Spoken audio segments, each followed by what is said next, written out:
ఓంకారమంత్రసంయుక్తం నిత్యం ధ్యాయంతి యోగినః కామదం మోక్షదం తస్మై ఓంకారాయ నమో నమః.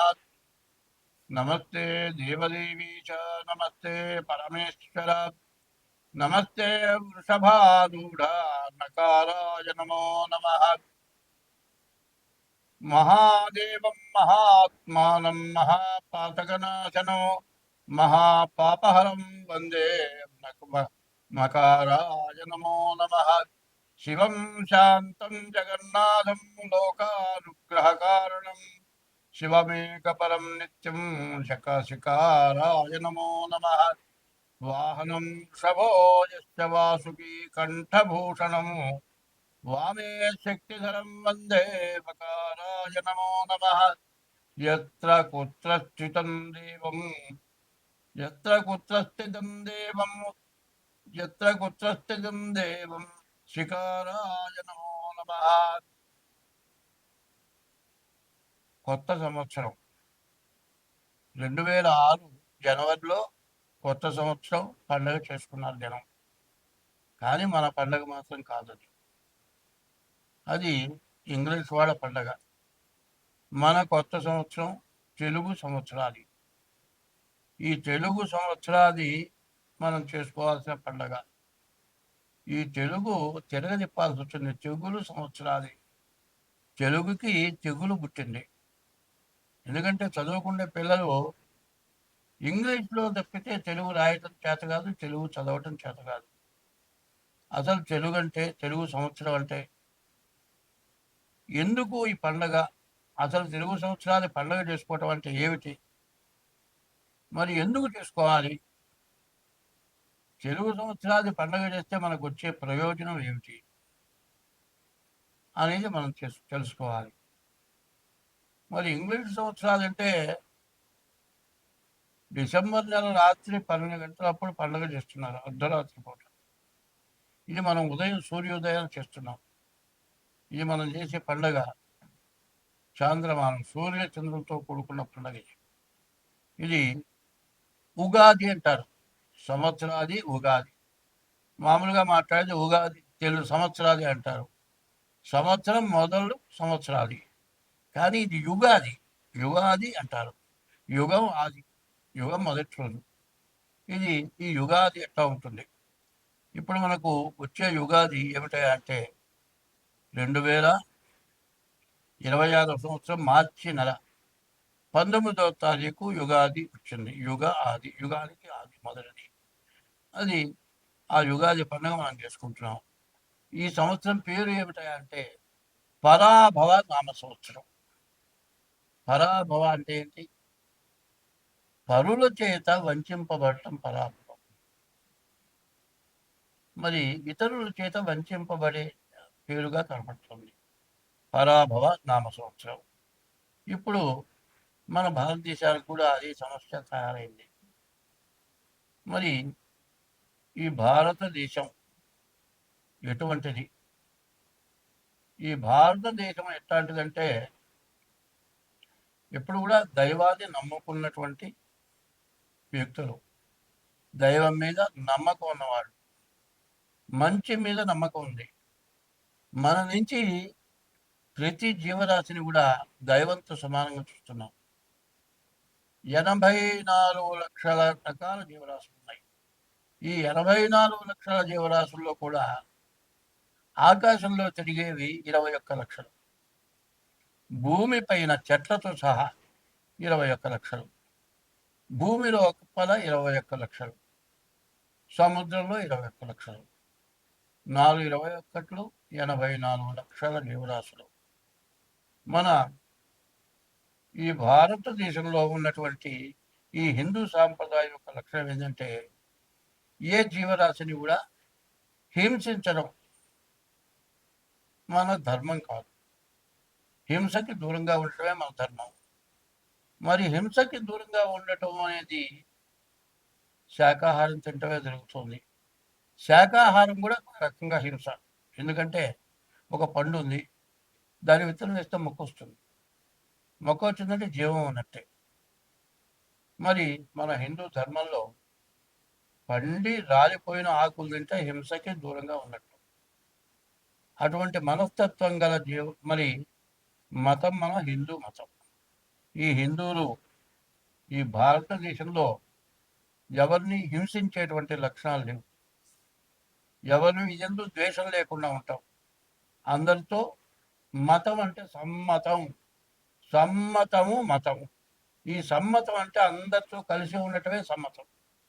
ఎవరితో కూడా విడిగా ఉండకపోవటమే సమ్మతం. ఈ మతం యొక్క స్వభావం ఎవరి ఎందుకు ద్వేషం లేదు. అట్లా ఉండబట్టి మన భారతదేశంలో అన్ని దేశాల వాళ్ళు, ప్రపంచ దేశాల్లో ఉన్నటువంటి వాళ్ళు, మన మతం కాని వాళ్ళు, అనేక రకాల మతస్థులు, అనేక రకాల భాష ఉన్నవాళ్ళు అందరూ కూడా మన హిందూ దేశంలో జీవిస్తూ ఉన్నారు. వాళ్ళందరూ కూడా ఉండటానికి, జీవించడానికి అవకాశం మనం ఇచ్చాం. ఎవరెందు ద్వేషం లేకుండా ఉన్నాం. కానీ ఈ ఉగాది సంవత్సరం ఎట్లా ఉంది అనేది మనం చెప్పుకోవాలి.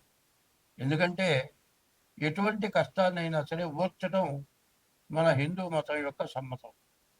ఎట్లా ఉంది అంటే మన దేశానికి వచ్చి, ఇక్కడ జీవితం బతకడానికి వచ్చి, మన మీద మనల్ని ఇబ్బంది పెట్టి, మన పరిపాలన పోగొట్టి వాళ్ళ పరిపాలన వచ్చి మనల్ని హింసించినా కూడా వాళ్ళని ద్వేషించలే మనం. కానీ ఎవరు ఎంతమంది మనల్ని ఇబ్బంది పెట్టినా చివరికి వాళ్ళ తప్పు వాళ్ళు తెలుసుకునేట్లుగా చేసిన మతమే ఈ హిందూ మతం. ఈ మతం యొక్క లక్ష్యం ఇది. ఈ హిందూ మతంలో యుగాది సంవత్సరం, ఈ యుగాది అనేది ఎట్లా ఉంది, ఈ యుగాదికి ఏం చేయాలి, ఈ యుగాది ఎట్లా చేయాలి. శ్రీకళ్యాణ గుణావహం. అందరూ ఏ మతస్థులు కానీ ఎవరైనా కానీ అందరూ సుఖంగా సంతోషంగా ఉండటం, ఆనందంగా ఉండటం. ఆనందం కలగాలంటే వాళ్ళంటూ ఏదో మంచి కాదు, ఓ పిల్లవాడు పుట్టడం, ఓ పెళ్లి జరగటం, లేకపోతే ఉద్యోగం రావటం, ఏదో ఆనందమైంది, అది కళ్యాణం. శ్రీకళ్యాణ గుణావహం. రిపుహరం. మనకు శత్రుత్వం లేకుండా అందరితో ఉండటం రిపుహరం. దుస్వప్న దోషాపహం. మనకు కళలు వస్తుంటాయి రాత్రిపూట. వచ్చిన కళ ఎట్లా ఉంటుందంటే నిద్ర లేచి మెళుకు వచ్చిన తర్వాత కూడా నిజంగా జరిగినట్లే. ఎట్లా ఉంటుంది, మన ఇంట్లో ఎవరో ఒకరు చచ్చిపోయినట్టుగా కళ వచ్చిందనుకోండి, లేచిన తర్వాత వాళ్ళని చూసిన దాకా కూడా వాడు బతికుని లేదు చచ్చిపోయినారు అనుకుంటాం, అంత భయపడతాం. దుస్వప్న దోషాపహం. గంగా స్నాన విశేష పుణ్యఫలదం. ఈ ఉగాది రోజున గంగా స్నానం చేసిన ఫలితం రావాలి. గోదాన తుల్యం రుణాం. దూడతో కూడిన గోవులు దానం ఇచ్చిన ఫలితం వస్తుంది. ఈ ఉగాది రోజున ఎటువంటిది మనకు శుభకార్యాలు జరుగుతాయి. తర్వాత గంగా స్నానం చేసిన విశేషమైన పుణ్యం వస్తుంది. గోవుని దానం చేసిన ఫలితం వస్తుంది. ఆయుస్సు పెరుగుతుంది. ఆయుర్వృద్ధికరం, శుభకరం. మంచి సంతానం కలుగుతారు. సంతాన సంపత్ప్రదం. నానా శాస్త్ర సుసాధనం. అనేక శాస్త్రాలు ఉన్నాయి. ఏ ఒక్క శాస్త్రం పూర్తిగా చదవటం కూడా చాలా కష్టం. ఈ యుగాది రోజున నానా శాస్త్రాలు చదివినంత ఫలం వస్తుంది. ఈ సంవత్సరాలు పండుగ చేస్తే సముచితం పంచాంగం ఆకర్ణ్యతం. ఈ పంచాంగం వింటే ఇవన్నీ వస్తాయి. ఈ పంచాంగం ఎట్లా ఉంటుంది మరి, తిథి, వారం, నక్షత్రం, యోగం, కరణం, ఈ 5 కలిసి పంచాంగం.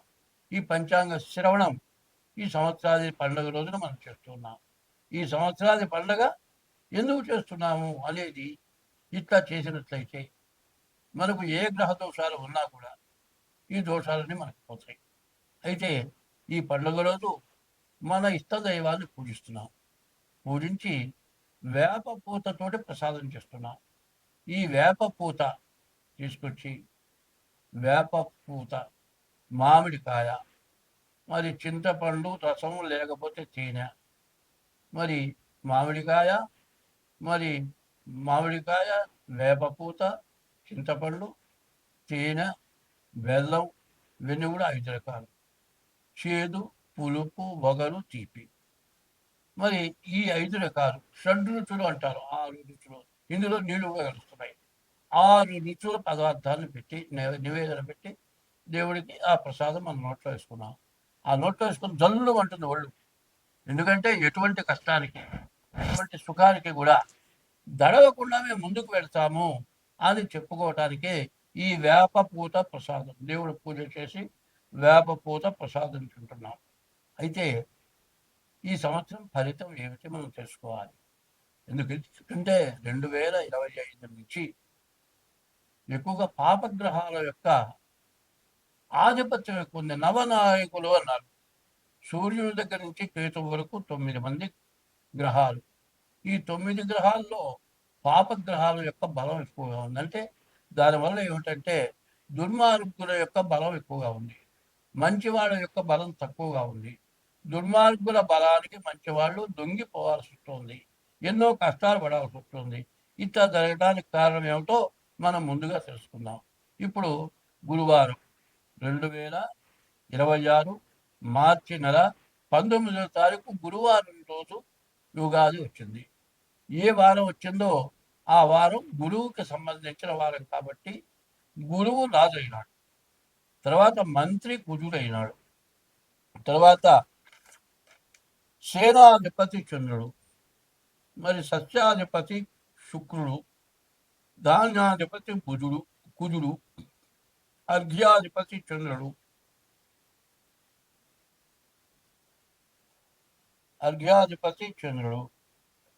ఇట్లా మేఘాధిపతి చంద్రుడు, రసాధిపతి సూర్యుడు, నీరసాధిపతి శుక్రుడు. ఇట్లా ఈ 9 గ్రహాలు వచ్చినాయి. ఈ 9 గ్రహాల యొక్క ఆధిపత్యం వచ్చింది. దీనివల్ల మనకు వచ్చే ఫలితం ఏమిటి? గురువు రాజవటం చేత, గురువు బ్రాహ్మణ జాతి గ్రహం కాబట్టి ఎవరు ఏం తప్పు చేసినా వాళ్ళ మంచే కోరుతారు. ఇప్పుడు రాజు యొక్క స్వభావం ఏంటంటే చెప్పిన మాట విని దండెత్తడం జరుగుతుంది, అన్ని కళ్ళతో చూడటంలే. కానీ రాజు గురువు అవటం చేత బ్రాహ్మణ జాతి గ్రహం అయిన తర్వాత ఎవరు ఏది చెప్పినా కూడా దాన్ని విచారించి వాళ్ళని మరణశిక్ష వేసే వాళ్ళని కూడా మరణశిక్ష వేయకుండా వాళ్ళ తప్పేదో తెలియచేసి వాళ్ళని బాగా చూడటం, ప్రపంచాన్ని చక్కగా పరిపాలించటం రాజు అయినటువంటి గురువు యొక్క లక్షణం. ఈ సంవత్సరం రాజు గురువైనాడు. ప్రజలంతా కూడా సుభిక్షంగా, ఆనందంగా, సుఖంగా, సంతోషంగా బతకటానికి మంచి అవకాశం కూడా కనపడుతుంది. అయితే కష్టాలు ఎన్నైనా రావచ్చు. అన్ని కష్టాలను కూడా తప్పించుకొని రాజు గురువు అవటం చేత మనంతా కూడా సుఖంగా, సంతోషంగా ఉంటాం. మంత్రి కుజుడు. ఈ కుజుడు రక్త సంబంధమైన వాడు. దీనివల్ల ఈ మంత్రి కుజుడు అయితే కలహాలు, తగాదాలు, యుద్ధాలు, అగ్ని భయం, దొంగల భయం, వర్షాలు మధ్య మధ్యగా కురుస్తాయి, ధాన్యాదులు అన్ని కూడా ప్రతివి కూడా ధరలు పెరుగుతాయి, లోహాలు కూడా ధరలు పెరుగుతాయి. మరి ప్రతి వస్తువులు కూడా ధరలు పెరగటం ఇదొక పద్ధతి మంత్రి వల్ల వస్తుంది. తర్వాత మూడో వాళ్ళు ఎవరు? చంద్రుడు. ఈ చంద్రుడికి దాదాపు 3 ఆధిపత్యాలు వచ్చినాయి. ఈ చంద్రుడు కూడా బ్రాహ్మణ గ్రహం. మూడో వాడు సేనాధిపతి చంద్రుడు. ఈ సేనాధిపతి చంద్రుడు అవటం చేత తెల్లటి ధాన్యాలన్నీ పండుతాయి. తెల్లవిటి అంటే ముందు బియ్యం బాగా పండుతాయి. అయితే బియ్యం బాగా మరి రేటు పెరుగుతుంది. బంగారం, పెట్రోలు, వెన్న, నెయ్యి, పంచదార, నూలు వస్త్రాలు ఇవన్నీ కూడా బాగా ధరలు పెరుగుతాయి. తర్వాత 4వ వాడు సస్యాధిపతి. 2026 సంవత్సరం మార్చి నెల 12వ రాశి మీనరాశి. ఈ మీనరాశి ఎట్లా ఉంది అంటే ఈ మీనరాశికి సరిగా చెప్పాలంటే ఏ గ్రహాలు కూడా పూర్తిగా బాగాలేవు. మరి శని బాగాలేడు, కుజుడు బాగాలేడు, గురువు బాగాలేడు. మరి గురువు ఒక్క శని బాగుండకపోతేనే చాలా కష్టం, ఒక్క కుజుడు బాగుండకపోతే చాలా కష్టం, ఒక గురువు బాగుండకపోతే చాలా కష్టం. 3 గ్రహాలు బాగుండలేదు. ఈనాటి శని జరుగుతుంది. వీళ్ళ కష్టాలు ఎవరు తీర్చగలిగినవి కావు. వీళ్ళు ఖచ్చితంగా దైవ భక్తి కలిగి ఉండాలి. తల్లిదండ్రులను చాలా జాగ్రత్తగా చూసుకోవాలి. ఇక్కడ ఏదైనా తేడా వస్తే భార్యాభర్తలు విడిపోయే పరిస్థితి ఖచ్చితంగా ఉంది. ఎక్కడైనా తొందరపడి భార్యాభర్తలు తగాదాలు పెట్టుకొని విడిపోయినారు అంటే కోర్టుకెక్కటం, జైలు పాలయ్యే పరిస్థితులు కూడా బాగా ఉంటాయి. కాబట్టి ఈ రాశి వాళ్ళు భార్యాభర్తల కలహాలు లేకుండా చూసుకోవాలి. మానవుడి జీవితంలో విద్య, ఉద్యోగం, తర్వాత ఇల్లు, ఇవన్నిటికీ మించి భార్య. ఈ భార్య సక్రమంగా లేకపోతే వాడి జీవితం మొత్తం వృధా. ఇప్పుడు చేసుకున్న భార్య వెళ్ళిపోతే అసలు ఇప్పుడు పెళ్లి కావడమే చాలా కష్టంగా ఉంది. తీరా పెళ్ళైన తర్వాత భార్యాభర్తల కలహాలు విడిపోతే చాలా కష్టం. కాబట్టి ఈ రాశివాళ్ళు తప్పనిసరిగా మీ డేట్ ఆఫ్ బర్త్ ద్వారా జాతకం చూపించుకోండి. ఈ జాతక రీత్యా మీరు ఎట్లా మీరు ఏ శాంతులు చేసుకోవాలో తప్పనిసరిగా చేసుకోండి. ఇది మొత్తం సంవత్సర ఫలితం. మార్చి 26 మార్చి నుండి 27 మార్చి వరకు ఇప్పుడు ఫలితాలు చెప్పాం. ఈ ఫలితాల ప్రకారం బాగుండలేదు అన్న వాళ్ళు ఎవరైనా ఉంటే మీరు మా నెంబర్లు ఉన్నాయి. 6300061241, ఇంకో నెంబరు 7801071946. ఈ 2 నెంబర్లకి ఫోన్ చేసి తగిన ఫీజు చెల్లించి ఈ సంవత్సర ఫలితాలు జాతకం చూపించుకొని జాతకం చెప్పించుకోండి. దానికి తగిన దోషాలు ఏమన్నా ఉంటే ఆ దోషాలకు తగిన శాంతులు మా వల్ల జరుగుతాయి. అయినా పెళ్లి కాని వాళ్ళకి పెళ్లి కావటానికి, సంతానం లేని వాళ్ళకి సంతానం కలగటానికి, జీవితంలో కోలుకోలేక చాలా బాధలు పడేటువంటి వాళ్ళకి మరి అటువంటి బాధలు తీరటానికి, జీవితంలో పెళ్లి కాదనుకునే వాళ్ళకి పెళ్లి జరుగుతుంది. సంతానం లేని వాళ్ళకి ఖచ్చితంగా సంతానం కలుగుతారు. ఇటువంటి దోషాలు ఏమన్నా ఉంటే ఆ దోషాలకు తగినట్టుగా శాంతులు చేయించి మీకున్నటువంటి కోరిక తీరటానికి మా ద్వారా మంచి ఉపయోగం జరుగుతుంది. అట్లా కావాలనుకుంటే మా నెంబర్లకు ఫోన్ చేసి తగిన ఫీజు చెల్లించి మీ జాతకాలు చెప్పించుకోండి. మీకు అన్ని విధాలా బాగుంటుంది. స్వస్తి.